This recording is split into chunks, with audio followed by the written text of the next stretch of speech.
সে দেশের জন্য সে কিন্তু উঠে যেতে পারত। মনে করছে যে আমার দেশকে বাঁচানো উচিত। মোস্তাফিজুর নাম্বার দ্য ওয়ার্ল্ড দা বিশ্বের একমাত্র প্লেয়ার। সত্যি কথা বলতে মুস্তাফিজ অসাধারণ একজন প্লেয়ার, যিনি দেশকে ভালোবাসে, তাই জন্য সে এই ব্যথা পাওয়ার পরেও সে একটু বলটা করছে এবং বল করার সাথে সাথে আবার সে উইকেটটা নিচ্ছে।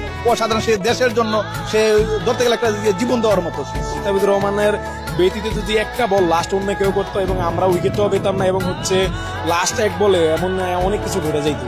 মুস্তাফিজের বুকে দেশপ্রেম ছিল, বাংলাদেশের প্রেম ছিল, এই জন্য দ্বিতীয়বার তার হয়তো উঠে দাঁড়াতে হয়েছে। মনে করছে যে আমার দেশকে বাঁচানো উচিত, অবশ্যই এর জন্য মুস্তাফিজ আবার দ্বিতীয়বার হয়তো উঠছে আর কি, আমার মনে হয় আর কি। আমি ধন্যবাদ জানাই।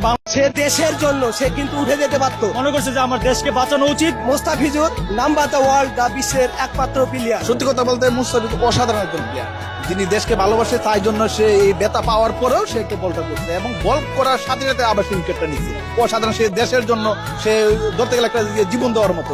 মুস্তাফিজুর রহমানের ব্যতীত যদি একটা বল লাস্ট অন্য কেউ করতো এবং আমরা উইকেটটাও পেতাম না, এবং লাস্ট এক বলে এমন অনেক কিছু ঘটে যাইতো।